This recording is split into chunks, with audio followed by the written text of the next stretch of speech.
Alrighty. We are live. We're live. Let's do it. We're rolling. This is the first episode of the podcast. Yeah. I don't know what I want to call it, but it's probably the Fistful of Arrows podcast will be the placeholder name for now. Yeah. But so for those of you watching, I'm here with Jacob. Jacob is my best man coming up here in May. He's my best friend, and he is also the only person that I have ever seen shoot a deer other than myself. I don't know if you know that. I did not know that, actually. Yeah, I've never seen someone else shoot a deer other than you, like in person. So yeah, it's always been me. But, today's full of surprises. Yeah, I did not know that, actually. Right. But yeah, so I wanted to start up this podcast, or kind of like a little series this hunting season, of doing a hunt recap. So this is the first full week in September. The 3rd was the first day that I was out here, and it's the 5th right now. And I shot a doe, and then Jacob has shot a doe here tonight. So I wanted to go through and do a little bit of a hunt recap. I'll be quick with mine because it was really simple. The 3rd, I got out here in the morning, and with early season, the temperatures are warm. Like it was 90 degrees this morning. There's just not a lot of deer movement, not a lot of deer activity. And I had, let me start a timer, by the way, just so I know how far we're going in the podcast. Yeah. But I'm also fine with going as long as you want to or need to as well. Cool. Okay. Yeah, I'll try to keep it short and sweet. I like this, so this is cool. My Dairy Queen's melting over here. So we got deers and Dairy Queen. Yep. And the dogs. I got the dogs out in perfect camera view. I still got my dogs covered up. Yeah, right. Got those things on a leash. Yeah. But no, so my hunt started out. I went out the morning of the 3rd and really did not expect too much like action or anything like that, because late season, deer are always moving. In the evening, I just kind of wanted to get up and really get my equipment in the tree for when me and you were hunting, like the camera arm, all that stuff. Turns out the spot that we set up is really good. Had a lot of deer come out. I saw probably 3 or 4 deer that I didn't get on camera, and I think I got 3 deer on camera in the hunt, and that was in the span of maybe 45 minutes. I had a fawn. Was this today? No, this was the 3rd, Monday. Okay. Yeah. I thought you were referring to something. No, I'm going through my recap here. And yeah, had a doe or a little fawn within 7 yards of me for like 10 minutes, messing around right on the edge of this food plot. He walked away, and I see this doe that's heading the opposite direction of where I've seen the other 2 deer going. And she comes right in. And at that point, I kind of had decided, like, I want to shoot a deer really quick. I'm getting venison going towards my brother and my little baby nephew, Uncle Sweatshirt. And so had her come in. I drew back, and as I drew back, she kind of started to turn in towards me, and I thought she was pretty much going to walk right underneath the stand. I was at full draw for probably like a minute and a half, and you'll see it on the camera angle for my shooting angle, but I'm at full draw. I kind of bring my shoulders down, and at that point I'm just holding it back, trying to focus on just not letting down, because she would have spooked out if she saw me let down. Yeah. She finally turns broadside. I give her a little mat, stop her, and I really wanted to work through, and like always, my first shot in the season is always my hardest to make, because I always get really like amped up, and like the night before I couldn't even sleep. I'm so excited for this hunting season. So I really took my time and was really conscious with it. So I got to my click, stopped her. She started moving again, so I kind of let up, and then I stopped her again. Shot broke. It was perfect. After inspection, after the shot, double lunged her, just real good hit, brought out right in front of the shoulder, cracked the shoulder blade on the way out. So really good hit, 406 grain arrow, no problem penetrating all the way through. Didn't bleed that much until she got probably about 70 yards across the creek on our property. So I had to call our neighbor, go recover her, but like really did not bleed. It was really hard tracking her through, the first portion of it. Mm-hmm. And after that, she just opened up like a water bottle. Like really easy recovery after that point. Got her all gutted out, ran in, and then you showed up. Yep. So we hunted last night. We had a couple, yearling bucks or 1-2-year-old bucks that were still in velvet on the food plot. Didn't take any shots, didn't see any does. And then this morning, didn't see anything. We had one doe that was on the neighbor's property that I spotted, but nothing came into our shooting lane. Yeah. And then tonight, we were posted up, got into the saddles a little bit later than we had, just because it was really warm, and hung out for probably an hour. I'd say we had probably about 30 minutes of shooting light left when this doe passed us. We saw this doe feed from one of like the smaller plots all the way towards us and got 30 yards. And then you want to take over from there? Tell me what happened. So I mean, we were about. I checked with my rangefinder. It was about 32 yards. Which, thinking about that now in hindsight, we probably could have taken a shot at one of the deer yesterday too. Because that one of those was like 25, 30 yards out, I want to say. We definitely could have, but its angle was a little different. Yeah, and also, I mean, you just don't want. Well, first of all, the private, like we're hunting on private land, and we kind of have a rule with the landowners here, like people who aren't in the family can't shoot bucks either way. So I would have stopped you if you tried to shoot the buck. No, and I wouldn't have pulled back without your permission. Yeah. But no, you definitely. I mean, if that deer was a doe, or if you could have shot a buck, like that was a dead deer yesterday for sure. It was 25 yards. Yeah. But yeah, continue. Sorry. So yeah. Again, this is my. Actually, I don't even know if this is said. So this has been my second time hunting from a saddle, and this is my, I guess, second time hunting deer. Yeah, second time hunting from a saddle when you weren't falling asleep. Yes, which is a different story. Yeah. But, and I guess I say second time hunting deer, but I mean last time I wasn't licensed or certified to hunt deer. Just running the camera for me. Yeah. I mean, I've been up with you on the experience, so I guess this is the second time in that sense. But this is my first time, I guess, actually hunting a deer. Yeah, in the shooter seat. Yes. Yeah. 32 yards out, and wait a little bit. Wanted to evaluate if I actually wanted to take the shot. I think there was a lot of nerve build up, I guess you could say. I was nervous and also very excited. But it was chilling at the angle that I wanted it to be. Just I had a complete view of its side. Wasn't moving like crazy.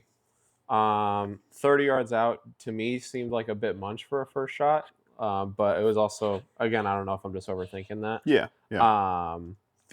I feel overall, I think I feel really good about the shot. I'm just happy that I got a first deer. Yeah. And that and we talked about this briefly a bit. I'm a little critical about where the shot landed. Yeah. It wasn't perfect. But it could have been closer to the heart and lung area. But I'm just happy I didn't hit its like spine or head, of course. Yeah. But still, something I just need to work on. Yeah. And then, but yeah, we got it. We know where it's at, and then we're going to pick it up later. Yeah.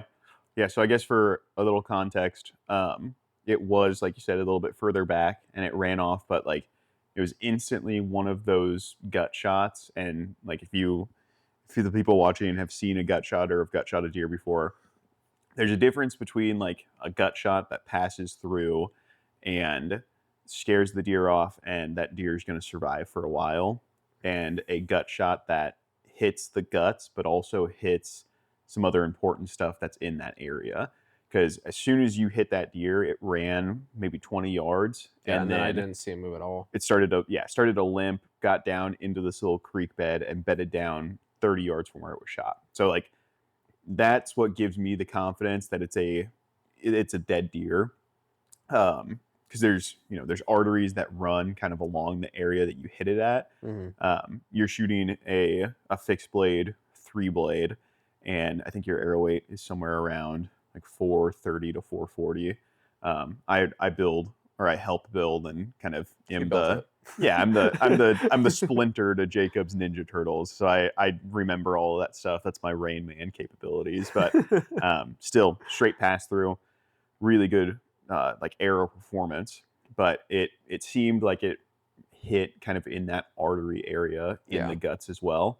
And it bedded down. We went through and I was kind of shining my headlamp afterwards after we checked out the arrow, saw blood and guts on that. We saw some sets of eyes that were, or a set of eyes that were down in the creek bed, basically right where it bedded down. Yeah. It didn't jump, and it was at the point where we were kind of unintentionally causing enough noise that if the deer was healthy and alive and like going to live, it probably would have busted out, but it didn't. Yeah. So I'm And very we were like what, 10 yards, 15 yards away from it? 10 yards. I got a little closer than I thought because I was kind of discombobulated and thought that where it bedded down at was probably about 40, 50 yards away. Yeah. Turns out it's probably about 10 yards And it away. was also just getting dark at that point too. Yeah. Because we like, I mean, what, it's 10, 15 right now? Yeah, 10, 15. So, and I probably shot that at what, like 8:30? No, that was 8? No, you shot that at like 7:30. Because Really? we had, we took a while to get down, and then we went, we kind of hooked around the creek, or tried to hook around the creek the first time to see if we could see the deer and didn't see it, and then hooked back around. And when we were walking back the second way, so we checked on the east side of the creek first, then walked around to the west side of the creek.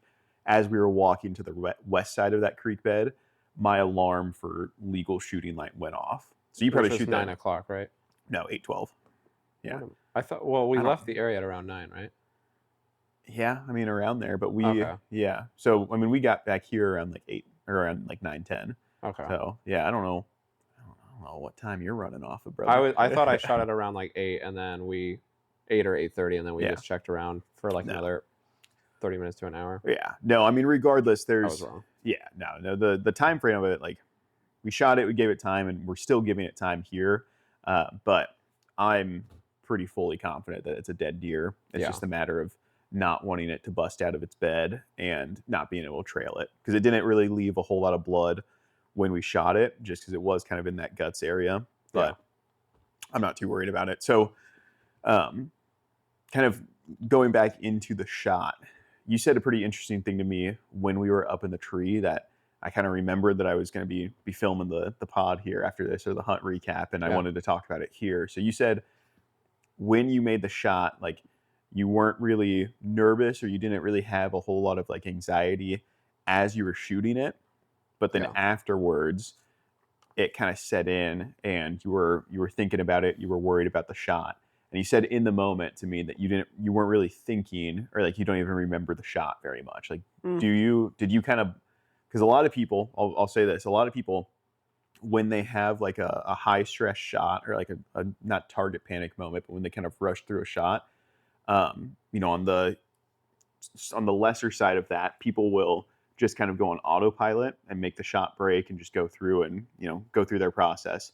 On the extreme side of that, people will like completely pretty much black out in the shot, and they just don't remember the shot at all, and like they couldn't tell you if they punched the trigger, if they didn't, how the shot felt. So elaborate on that a little bit for me, of how you felt during the shot, if you remember the shot, and then talk through the shot with me. So I definitely, I think I remember the shot pretty well. Yeah. What I was explaining earlier is, I think when I was preparing to take the shot, so like I make sure my arrow is good and attach my release to it, and then draw back. I think I did that part pretty smoothly. Like I was slow, I didn't raise my bow too high to alert it, and I kept my eye on the thing the whole time.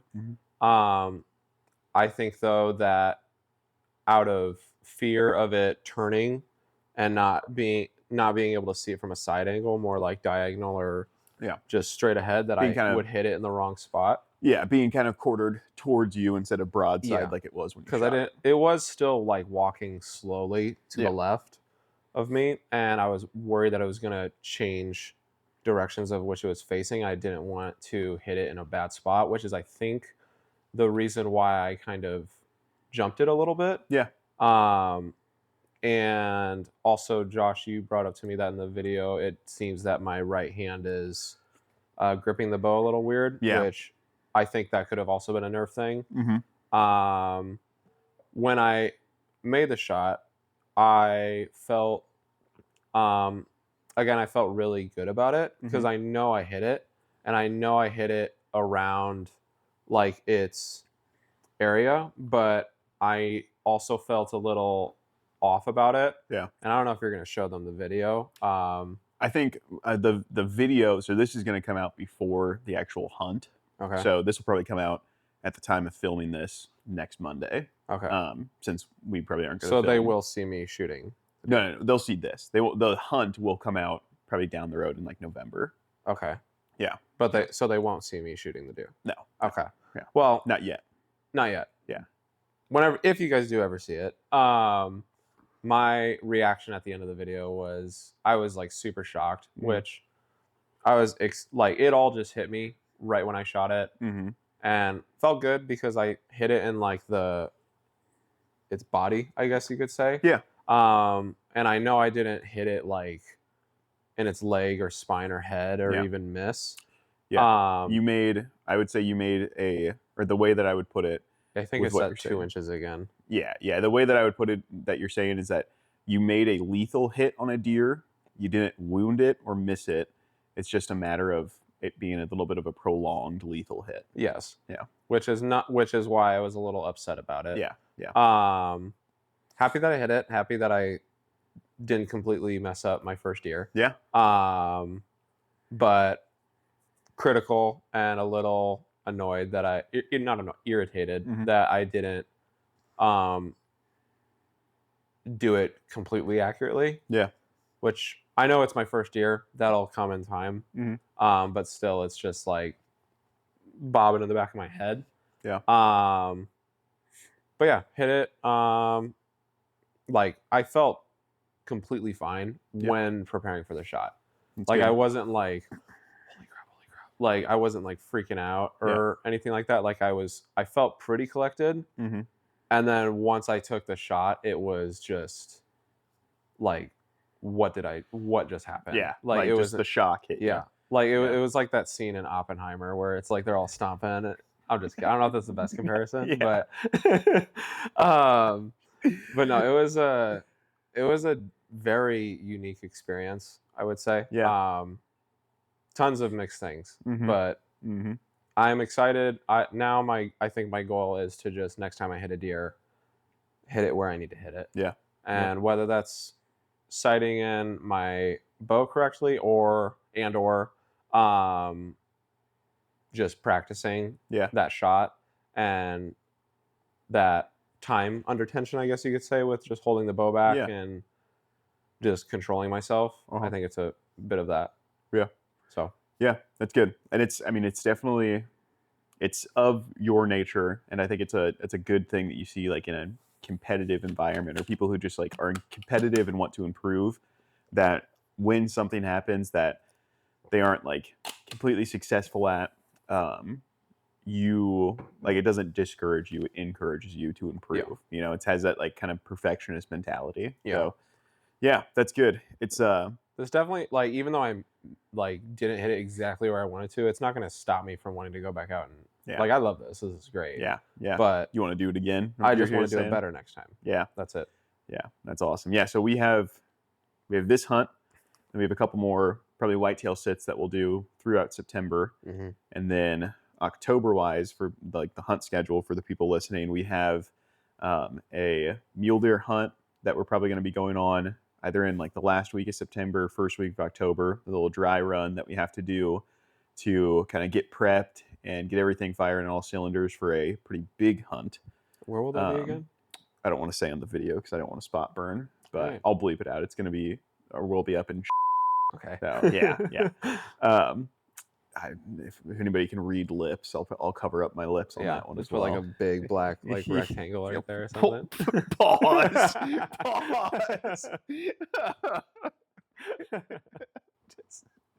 You big black. no, I'm keeping that in there. That's funny. This is authentic. Yeah. Like that's one of my big things that I think we've talked about before is that like the moment that I started recording videos and becoming more like just talking like myself and everything instead of being all like clunky and stiff and everything, it Yeah. becomes way more fun. Yeah. But so that's definitely gonna be in there. Yeah. No. But Okay. yeah, No, I don't really care. I just think that's funny. oh yeah, that is funny. That's very funny. um, but yeah, so you definitely it was a good first time experience hunting. I definitely think that it's a good experience to get out of the way quick so that like you know what it feels like. And I think the best case in this situation is that we're going to recover the deer. I'm 99% confident we're going to excuse me that we're going to recover that deer. Yeah. And it's a process of learning from your mistakes and just getting closer and closer to improvement, and trying to. I mean, archery is a sport of always wanting to be perfect Mm-hmm. and just seeing how close you can get to being perfect every single time. Yeah. Agreed. Yeah, that's awesome. That's good. Yeah, it's been, again, super unique experience. Yeah, it's always. I think I said this in the tree, but it's a primal feeling when you're getting ready to shoot a deer, like when you're hanging out around deer and they don't know that you're there and you're getting ready to draw back. It's like there's nothing else that really can describe it, in my opinion. Or there's no situation. It's kind of like if you ever like land a big fish. That's somewhat of the excitement of it. Like when you set the hook on a fish and you're reeling it in, but it's just not the same because it's like I think it's like a big difference between like the fish example and the deer is like I feel like you can see a lot more of the deer than you can actually like visualize it way better. I was just about to say that. Yeah. Like with a fish, it's like you can feel it grab the fishing pole, but you can't really like see it go to it. Whereas like with the deer, you can see it walking, you can see it looking around and just minding its business. Yeah. And then you have to line it up, line up your shot, and that's completely different than a fish. Yeah. And make sure everything is the same as it is in practice. That's a big thing that I think whenever I've like walked you through archery practice and shooting and stuff, and like whenever I put Leah through archery practice and shooting and stuff, like just because I've struggled with it before, is like making sure that you're consistent, you're doing the same thing, and that you are not letting the circumstances define your shot. That's a big thing that I have kind of coined in my head and talked about, is like your shot process is the same every single time. Whether it's for Leah, whether it's like coming down to the final arrow in the shoot off at the Iowa Deer Classic, or if it's you shooting at your first deer, or if it's me shooting at whatever deer I shoot at this year, like all of that, the shots are the exact same as they are if we're shooting at 10 yards in the backyard. Just going off the exact same way, talking through the same process and everything. Yeah. So, yeah, that's good. Well, that circumstances define your shot. I just want to say, I think that's a cool analogy for life, honestly. Thank you. Yeah. I'll coin that. Yeah. So, Let your shot define the circumstances instead. Yeah, absolutely. But yeah, I think that's we're running about the time frame that I want to run on the hunt here, or on the podcast here, talking about the hunt. So yeah, first time podcast. Yeah. Many more to come. Yeah, episode went good. That's the hunt recap. So stay tuned. That video will be coming out here in a couple months, but we got a lot more hunting to do. Probably a lot more recaps to come, especially with me and you here. I'll probably do some solo ones if I shoot a deer by myself. But and then we're doing one Thursday, right? Next Thursday? Not tomorrow. Next week. Hunt recap? Yeah. Or like hunting, and then are we doing this again or no? If we shoot something, we will. Sick. Yeah. This will always be. I think I want to do this if we recap on a hunt, dude. The one next weekend is going to be fun because it's my bachelor party that we're doing next weekend, and we're having people out, and one of the things we're going to be doing is hunting. If we shoot something on a hunt recap, I want to try to have like everyone. Oh yeah, that'd be so in the cool. recap. It would be chaotic, but it'd be fun. Yeah, that's going to be fun. I already know I'm nervous about doing this audio in the editing afterwards. That's going to be chaotic doing that Yeah, audio there. because we're probably gonna have to. Someone's gonna have to like hold the mic and then Just just pass like it around. yeah. Yeah.